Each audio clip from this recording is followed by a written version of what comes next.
Hello again, everybody. I'm Matt Robinson, and welcome to another exciting edition of Striving for It All. This is the program that gets you caught up on anything and everything happening around the WNBA. Coming up on this edition of the program, we'll recap the first round playoff matchups, and we'll preview the semifinal playoff matchups, and so much more. So sit back, relax, and enjoy the program. I want to start off with my top three storylines. I'd like to start off talking about Caitlin Clark. You talk about a player that had to endure so much this season, it would have to be Caitlin Clark. Caitlin Clark is a juggernaut, box office. Since the 2024 WNBA draft in April, all eyes were on Caitlin and then some. Even before the moment she put on that Indiana Fever uniform, all eyes were on her.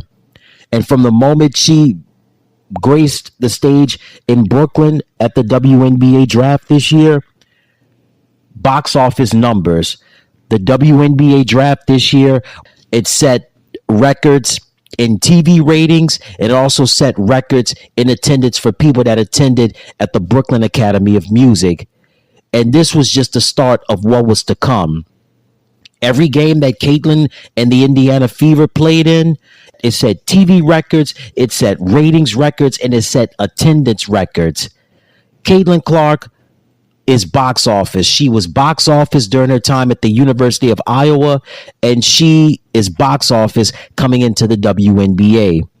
Every game that her and the Indiana Fever played in was must-see TV this year. Whether they played on cable, broadcast television, or a streaming service, Caitlin and the Indiana Fever was must-see TV. Unfortunately, for all of the success came the difficulties and the pressures that came along with that.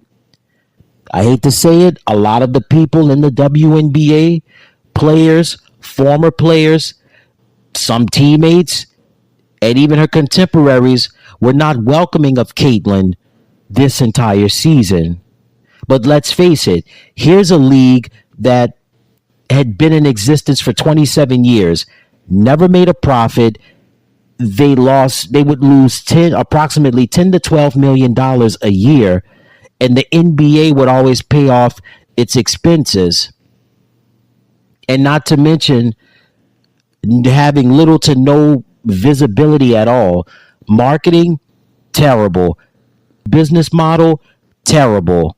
However, Caitlin Clark comes in comes charter flights, in comes record numbers in TV ratings, and also on major television networks covering WNBA games.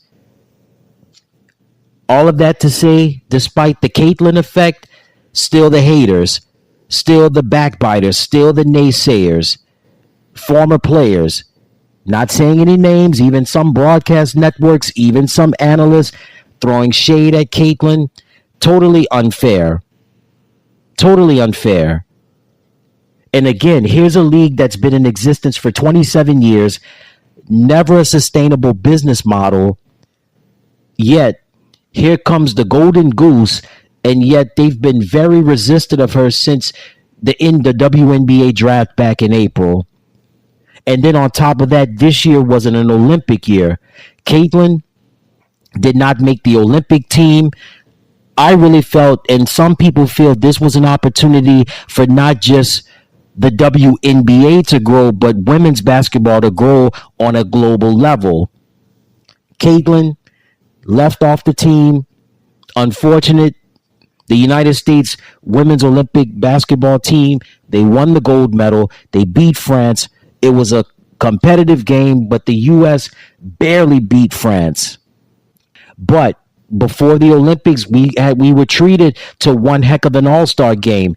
Caitlin Clark, Angel Reese on the same team, Team WNBA versus Team USA. Team WNBA winds up winning. And then Caitlin, again, she did well in the all-star game. Didn't make the Olympic team, but you know what? It was a blessing in disguise. She got some well-deserved time off, had a chance to go to Mexico, go vacation with a couple of her Fever teammates, Lexi Hall being one of them. And on top of that, she had a chance to go check out a New York Yankees game. So she definitely took advantage of the rest. And when the All-Star Olympic break was over with, she came back, and she came back with a vengeance. Her and the Indiana Fever got red hot. Caitlin, Kelsey Mitchell, Aaliyah Boston, Damiris Dantas, Timmy Fag Bentley coming back from the injury. Also, Lexi Hall, who's become one of my favorites, not just one of the best shooters in the league, but such an underrated defender. And the Indiana Fever, they say the Dallas Cowboys is America's team, but for this season, the Indiana Fever became the WNBA's version of America's team. So with the WNBA draft this year, the draft class, I should say, with Cameron Brink, Camila Cardoso, Rakia Jackson, Angel Reese, Aaliyah Edwards, Alyssa Peely, and so on and so forth. And can't forget about Nika Mule. Caitlin Clark, man, the catalyst of what took place this year and what's to come going forward. And not to mention the WNBA getting the new media rights deal that's going to go into effect in 2026. So that's definitely off of the springboard of the Caitlin Clark effect. And man, you talk about one heck of a season where a lot of the Fever games that she played in set records in TV ratings, cable ratings, streaming platforms, all of that, wanting to see Caitlin Clark. The success was phenomenal at her time at the University of Iowa, and she carried it. She was able to carry that success on to the WNBA.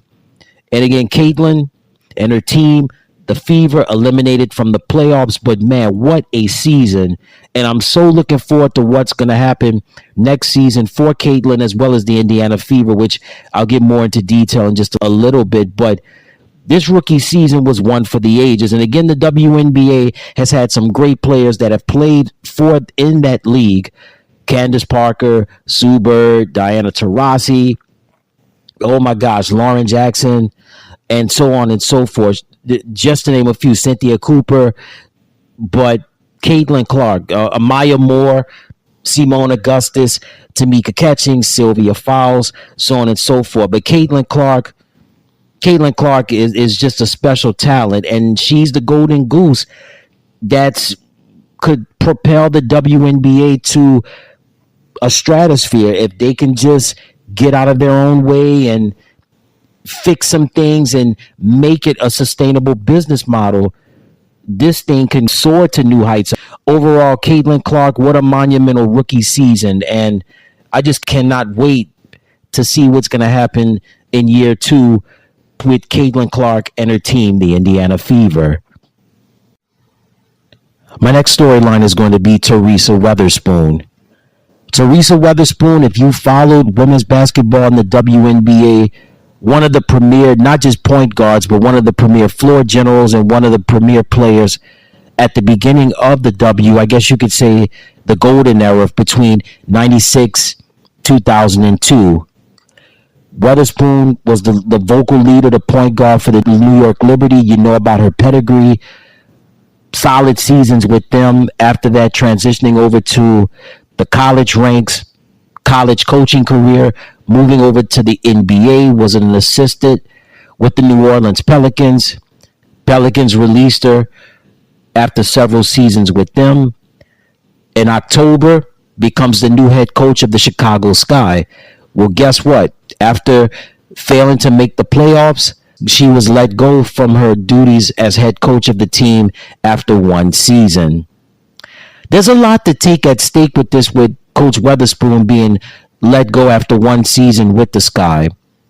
There was a lot of things that didn't sit well with me. Number one, Angel Reese. Angel Reese is a talent when she's focused and when she's on point. She is a talent and is still in the developing stages of being a great talent. However, things that I did not like with Coach Weatherspoon in terms of helping Angel stat pad, getting rebounds and being more focused on Angel breaking records instead of the team actually being focused and trying to get a playoff spot. If you followed the team from August, I would say maybe coming back from the Olympic break into the end of the regular season, the Sky took a major nosedive. Matter of fact, even before the All-Star Olympic break, there were issues with Marina Mabrey and the organization not seeing eye to eye. Marina asked for a trade. She wound up being traded to the Connecticut Sun. Then on top of that, Kennedy Carter, talented, but is a handful, and she lets her emotions get the best of her from time to time. And then as a result of that, we didn't see a lot of Camila Cardoso on the court. I kind of question Coach Weatherspoon in terms of why Camila was not getting enough minutes before and even coming back from the All-Star Olympic break. I mean, Camila got more minutes towards the end of the season, but I felt like she could have gotten more. And again, there were really no shooters that Chicago had on that team. Management didn't do their part. I think Coach Weatherspoon didn't do her part either on certain situations, but I think they should have given her at least one more year to try to get this right. And maybe management could have helped out. Maybe go get more shooters. Maybe get more players that not only can assist at the point guard position, but just really get more three-point shooters. I think the nail in the coffin was when Marina Mabrey asked for a trade. Chicago granted her request and wound up sending her to Connecticut. So Teresa Weatherspoon fired by the Chicago Sky after one season as their head coach. And it was tough. I mean, but they had a lot of stuff going on, a lot of teammates bickering with one another. It was just wasn't good. It just wasn't a good environment. But I really thought she could have had at least one more year just to try to get it right. And who knows, maybe I think personally, not only with Angel being on the court, but I think if Camila would have gotten more minutes, I think the Sky would have at least grabbed one of those playoff spots. But that wasn't the case, and that's neither here nor there, and that's water under the bridge. But again, after one season as the head coach of the Chicago Sky, Teresa Weatherspoon has been relieved of her duties. And for my last storyline is going to be the playoffs. So the first round of the WNBA playoffs has been completed, and it was clean sweeps in all of the series, with the New York Liberty sweeping the Atlanta Dream, the Las Vegas Aces sweeping the Seattle Storm, and the Minnesota Lynx sweeping the Phoenix Mercury, and the Connecticut Sun sweeping the Indiana Fever. So we had some close games in some of the series. However, this was basically domination really from all of the teams that really, the home teams really handled their business and they protected their home court. New York, Las Vegas, Minnesota, and Connecticut all protected home court. And we'll just get into more of the recap in just a little bit, but we got some exciting matchups coming up in the semifinals with New York going up against Las Vegas, and then we've got Minnesota going up against Connecticut. But we'll recap the first round in just a little bit. But kudos to the Atlanta Dream. They had to fight their way. It was a three-way battle between Atlanta, Chicago, and Washington, but Atlanta wind up getting that last playoff spot. And then also big ups to the Seattle Storm. It was a tough year last year for them. It was growing pains year, I call it. Sue Bird, it was the first year without their point guard, Sue Bird. Jewel Lloyd was the leading scorer last year. She had to shoulder a lot of that load, but man, what a year for the Seattle Storm. Jewel Lloyd was solid. Nneka Ogwumike played well. Skylar Diggins-Smith played well. Also, Ezi Magbagor bringing the defense. And kudos to their head coach, Noel Quinn. I think definitely deserves strong consideration for Coach of the Year honors. And also some other teams. Minnesota was the hottest team coming out of the All-Star Olympic break with Nafisa Collier and company. And, Phoenix Mercury, we'll see what happens with Phoenix. Diana Taurasi, is this it for her? We don't know. She's got a long off season to decide. and of course the Connecticut Sun beating the Indiana Fever. But man, what a year for the Indiana Fever. Not just Caitlin Clark, but Kelsey Mitchell and Aaliyah Boston. And also you had Lexi Hall, Damiris Dantas, and Timmy Fagbinley, who had to fight through injury, but she came back and was effective and brought the defense and the rebounding and the solid passing skills. So even though those teams didn't advance, but Atlanta, Seattle, Phoenix, and especially Indiana, they all deserve to be in the playoffs, and look forward to what happens going forward, specifically with Indiana. All right, so here's some more news and notes to pass along to you. After 2 seasons as the head coach of the Los Angeles Sparks, Curt Miller has been fired. If you know about Curt's history, had great seasons, had a long tenure as the head coach of the Connecticut Sun. He was relieved of his duties with Connecticut, winds up becoming the head coach of the Los Angeles Sparks for 2 seasons. Failed to make the playoffs in LA, had a talented team led by De'Arica Hamby, also had the rookie Rickea Jackson, but they were unable to make the playoffs this year. They also failed to make the playoffs in his first year as the head coach of the Sparks. So again, after 2 seasons as the head coach of the Los Angeles Sparks, Curt Miller has been fired. And also we had some awards to pass along. We had A'ja Wilson of the Las Vegas Aces, dominant year, winds up winning her 3rd straight league MVP. And I mean, a unanimous vote. It was no competition. The only other competition that she had in the race was Napheesa Collier and Caitlin Clark, but A'ja Wilson, for the 3rd straight year in a row, wins the league MVP. Also, guard Dejanay Carrington from the Connecticut Sun wins Most Improved Player of the Year. And also in the Peak Performer Award in points belongs to A'ja Wilson of the Las Vegas Aces. The Peak Performer Award in rebounds belonged to Angel Reese from the Chicago Sky. And the Peak Performer Award in assists belongs to Caitlin Clark from the Indiana Fever. All right, now it's time to recap the first round playoff matchups in this year's playoffs. So we had the number 1 seed New York Liberty going up against the 8th seed Atlanta Dream. In game 1, it was all Liberty. They would win 83-69. And in game 2, Atlanta put up a fight, but in the end, the Liberty would hold on to beat the Dream by 9, 91-82. So the New York Liberty wound up sweeping the Atlanta Dream 2-0 in the first round. We move over now to the 4th seed Las Vegas Aces. They took on the 5th seed Seattle Storm. First game, kind of close, but Las Vegas would go on to beat Seattle by 11. Final score 78-67. Game 2, a little bit closer, but Las Vegas would hold on to beat Seattle 83-76. We move along now to the next matchup that we had, which was the 3rd seed Connecticut Sun going up against the Indiana Fever. First game was just complete domination by the Sun. Connecticut would win 93-69.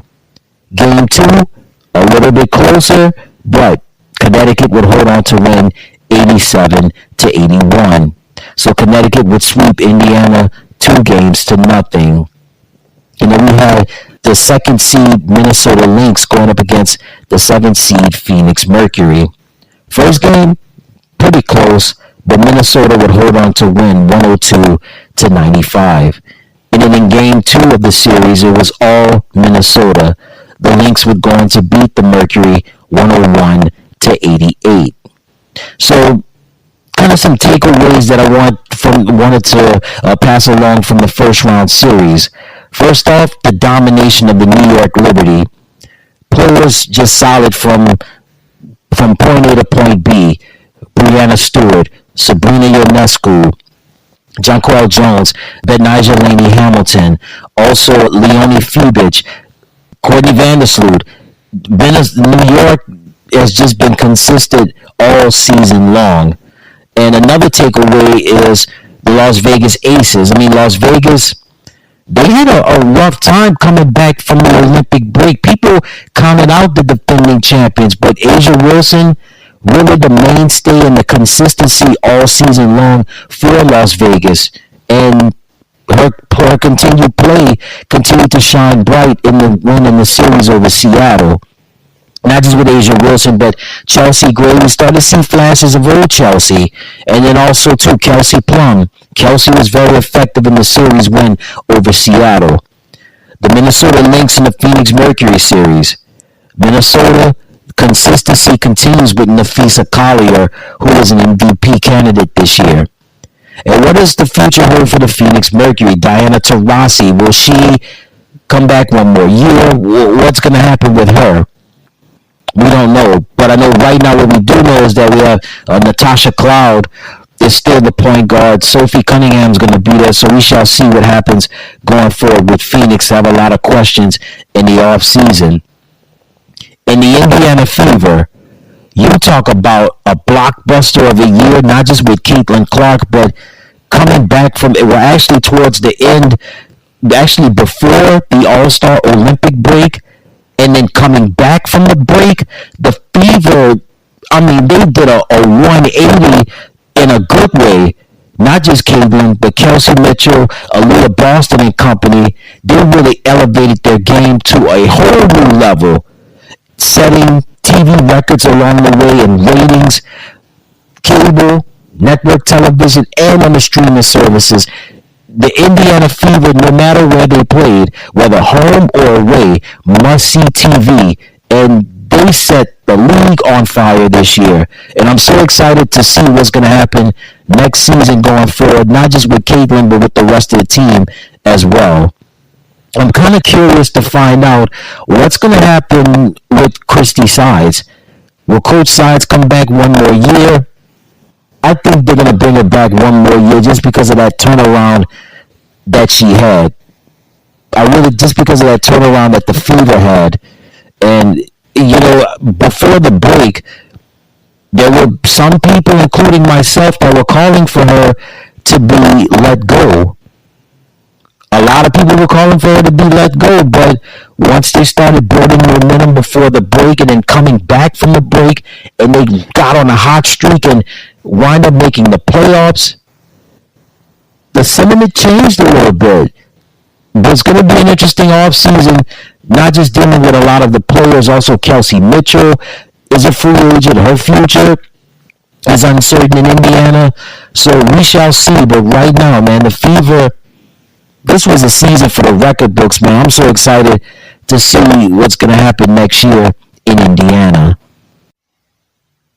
All right, now it's time to preview the semifinals in the playoffs.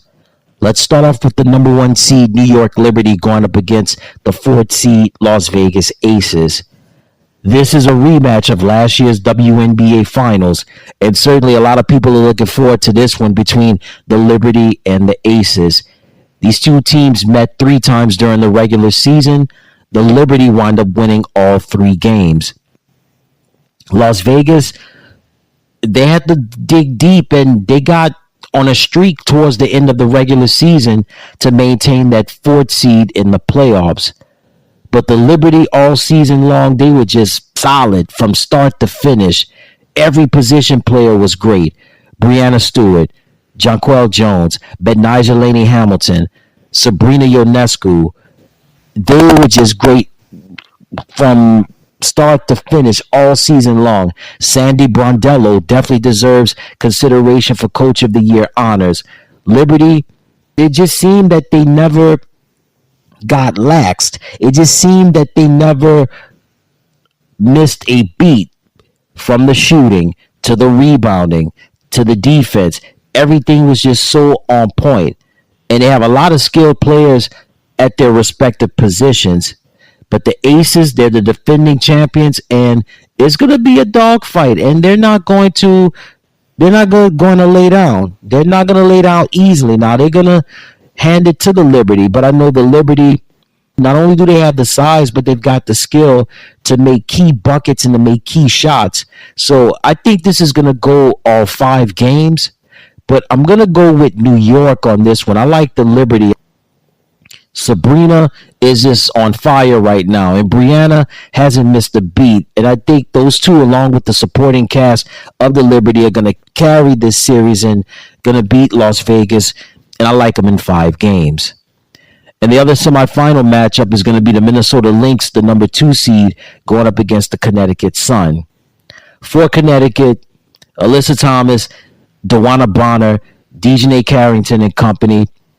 Connecticut, not a fast team, but they're a team that they like a slow pace and they like to get points in the paint.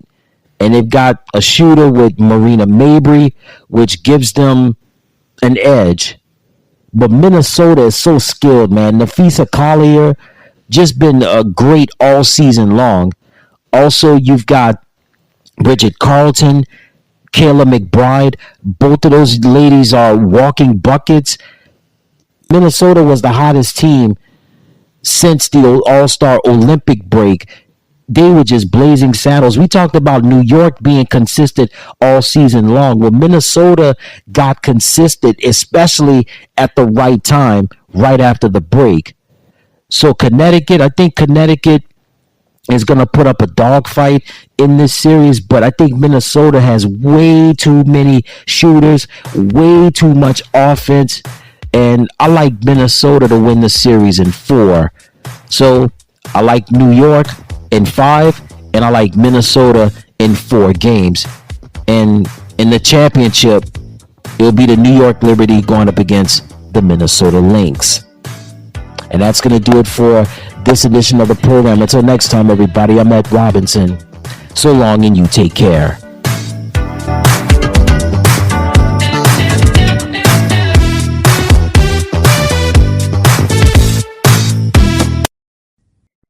Hey everybody, thank you so much for tuning into the channel.